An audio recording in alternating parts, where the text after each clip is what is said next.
আমাদের দেহ যেমন গড়া হয়েছে মাটি দিয়ে, তেমনি এই মাটি রূপ নেয় মানুষের শিল্পে। এটা গাজীপুরের কালিয়াকৈরের উল্টাপাড়া, একটা ছোট্ট গ্রাম যেখানে শতাব্দীর পর শতাব্দী ধরে পালরা তৈরি করে আসছে মাটির ব্যাংক। প্রতিটি আচরে, প্রতিটি রঙে জড়িয়ে আছে ইতিহাস, শ্রম আর ভালোবাসা।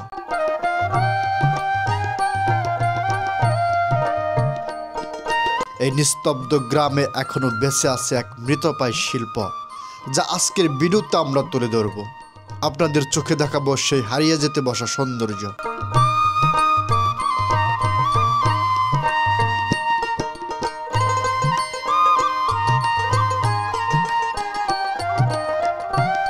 এই গ্রামের নাম হচ্ছে উল্টাপাড়া। এটা হচ্ছে গাজীপুর জেলার কালিয়াকৈর উপজেলা। এই গ্রামটাকে আপনি উল্টাপাড়া না বলে আপনি বলতে পারেন যে একটি ব্যাংকের গ্রাম। এই গ্রামে যারা পাল সম্প্রদায় আছে তারা মূলত মাটির তৈরি ব্যাংক তৈরি করে। কেউ তৈরি করে ছোট ব্যাংক, কেউ তৈরি করে মাঝারি ব্যাংক, কেউ তৈরি করে বড় ব্যাংক।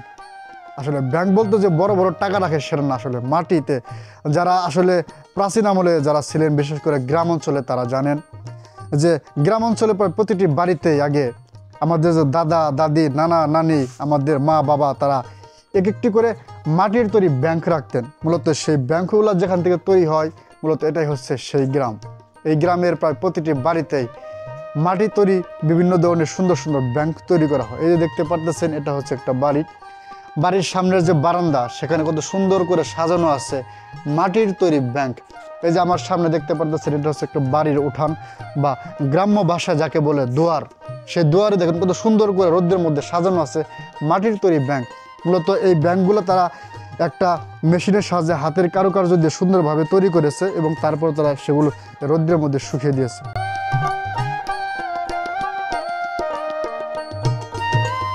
এই গ্রামের প্রতিটি ঘরে রয়েছে একটাই গল্প, একটাই ঐতিহ্য, আর সেটা হলো মাটির তৈরি ব্যাংক।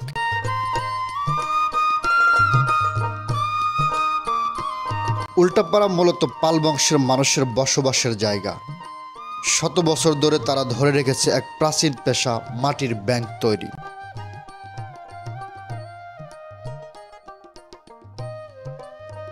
এই গ্রামের প্রতিটি বারান্দা, উঠোন, এমনকি ঘরের ভিতর পর্যন্ত সাজানো থাকে মাটির তৈরি ব্যাংকে।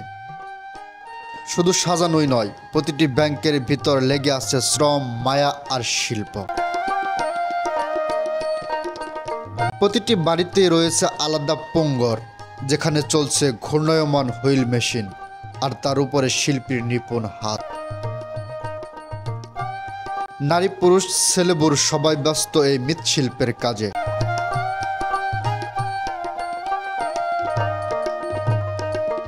এখন আমরা পালপাড়াতে এমন একটা জায়গাতে অবস্থান করতেছি, মূলত এই যে আমার সামনে আমার এক কাকা যে জিনিসটাকে যে মাটি দিয়ে লেপটে দিতেছে, মূলত এটা হচ্ছে পোঙ্গর। এটা হচ্ছে পালদের একটা শব্দ।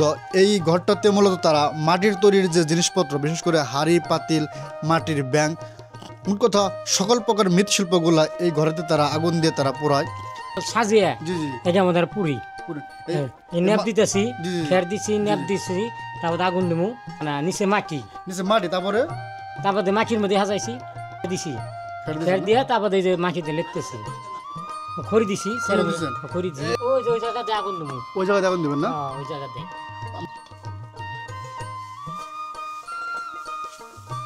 ওই জায়গা থেকে আগুন দেবেন না? ওই জায়গাতে আগুন দিমু। তাপ লাগে না? না, তাপ লাগবে না, নাগে তো লাগবে, তা আগুনের তাপ কিছু লাগবে। এই যে পুরো হচ্ছে কোনগুলো পড়ছে? এই যে 3 দিন ধরে পুড়ে আছে। এই গেলে পুড়ে ফেলছে না? হ্যাঁ, এই যে নেপ পুড়ে যাবো গা, এর মধ্যে ফালে দিয়ে তারপর দিয়ে যাবে ফেলাম।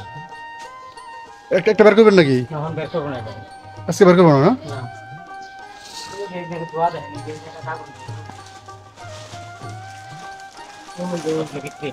বাহ,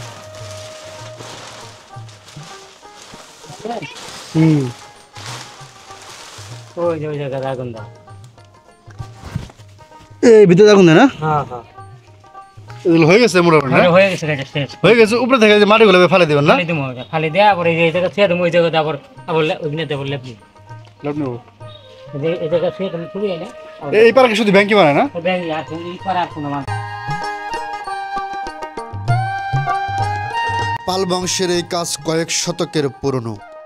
একসময় এই ব্যাংক ছড়িয়ে পড়েছিল পুরো পশ্চিম বাংলা, বিহার, এমনকি বাংলাদেশেও। তবে আজ প্রযুক্তির ছোঁয়ায় হারিয়ে যেতে বসেছে এই প্রাচীন শিল্প। প্লাস্টিক আর ডিজিটাল দুনিয়ার দৌড়ে মাটির এই স্বপ্নগুলো হচ্ছে ভঙ্গুর। তারপরও এই উল্টাপাড়ায় প্রতিদিন হাজার হাজার ব্যাংক জন্ম নেয়। এটা কি ব্যাংকের মেশিন? মেশিন এটা ব্যাংক বানাতে কি কি লাগে? মাটি মাটি আর কি কি লাগে? মাটি লাগে রাস্তাটা বাসি যে ওই যে বাসাটা ওটা বাসার আছে না, সেটা কি কয়? ওটা কি বলে? এটা কি বলে? এটা সাইকেল বলে। কি সাইকেল? সাইকেল না? হ্যাঁ, বাসারই এখন। ওটাতে ডিজাইন করেন? হ্যাঁ, এটা ভুল করি। ভুল করেন না? হ্যাঁ, এই মাটিগুলো কোন জায়গা থেকে আনেন? এটা মাটির ডাঙ্গর থেকে আনি। টেঙ্গুরি থেকে আনেন না? এই মাটির নাম কি? মাটির নাম হলো, মাটির নাম মেলা আছে। হুম। আবল মাটি, পলি মাটি, নাল মাটি, বুঝছেন, এবং সাদা মাটি। পাল বংশের একটা বিশেষ দিক হলো মেয়েদের বিয়ে হয় নিজ বংশের ছেলেদের সঙ্গেই। বিয়ের পর তারা শিখে নেয় মৃৎশিল্পের কাজ, জামাই, বর, শ্বশুর কিংবা শাশুড়ির কাছ থেকেই। এই আপনাদের কি বিয়ে হয় শুধু এই পালদের কাছেই? এই আপনার তো শিখছেন আপনার পিতামাতা বা শ্বশুর শাশুড়ি তাদের কাছ থেকে। আপনার যারা ছেলে সন্তান আছে তাদের কি এই পেশায় যুক্ত করবেন? না, কেন? আমরা করতেছি, ছেলে পেলেরা না করাই ভালো। এরা কেমন না করে ভালো? এটা আপনার কাছে কেন মনে হয়? অনেক পরিশ্রম। অনেক পরিশ্রম হয় না? মানে পরিশ্রমের তুলনায় মুনাফা কম। হুম। এই কাজটা একটা সময় ছিল গর্বের ব্যাপার। প্রজন্মের পর প্রজন্ম ধরে তারা আগলে রেখেছিল এই ঐতিহ্য। কিন্তু এখন সময় বদলেছে, মৃৎশিল্প আর আগের মতো নেই। আপনারা যেরকম আপনাদের পূর্বপুরুষদের কাছ থেকে কাজটা শিখছেন, আপনাদের তো ছেলে মেয়ে আছে না? তাদেরকে এই কাজটা শিখাইছেন? শিখবো না, তারা করবো না। তারা করবো না না? কিন্তু আপনার ইচ্ছা ছিল না? আমার ইচ্ছা আছে, ব্যাগ গেছে, আমার হুম। অনেক আছে। এই কাজটা করতে কি, অন্য জায়গায় বিয়ে দেখাতে, অন্য কাজে। এই কাজটা করতে কি আপনার ভালো লাগে ভালো লাগলে কর না গো, শিখো না। না? যেহেতু আপনাদের ঐতিহ্যের একটা, তাই না? হ্যাঁ, হ্যাঁ। মেয়েরা করবো, কাজ শিখবো না, করবো না। করবো না না? না, কাজ করবো না। এবার আমরা ছুটে চললাম আরও একটি পুঙ্গরের দিকে, একটি রহস্যময় কামরা, যেখানে আগুনে পুড়িয়ে গড়ে তোলা হয় শত শত ব্যাংক।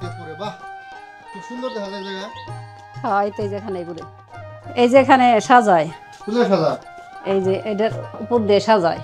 এটা উপর দিয়ে এক এক করে সাজাবো না? হ্যাঁ হ্যাঁ, একটা একটা করে সাজাইতে সাজাইতে মনে করেন হুম। এই এক বাটাই উঠবো, আবার আরেক দিকে সরাইবো, এক রাইতে আইতে এই তৈরি আসবো।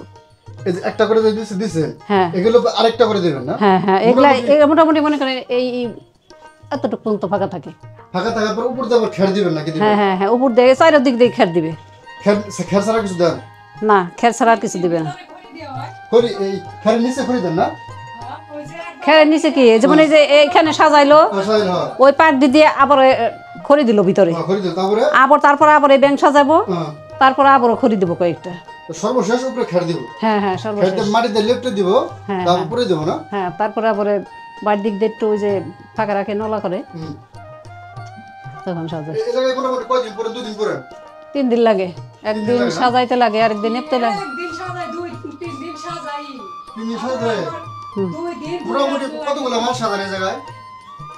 3000 3000 সাজান না? 3000। আগুন ধরেন কি জায়গায়? আগুন ধরেন না? হুম। বাহ।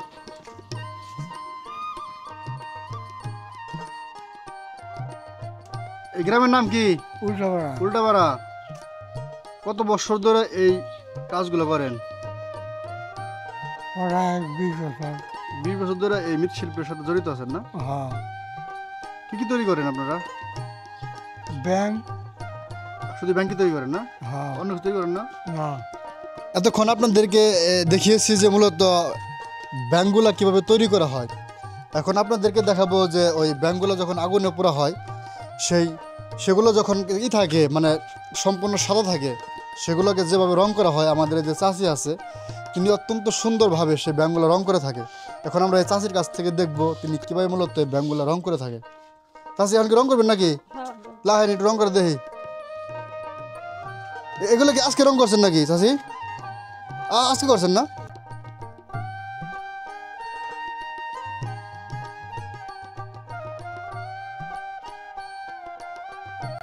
আচ্ছা এটা কিসের সাপ দিয়েছেন?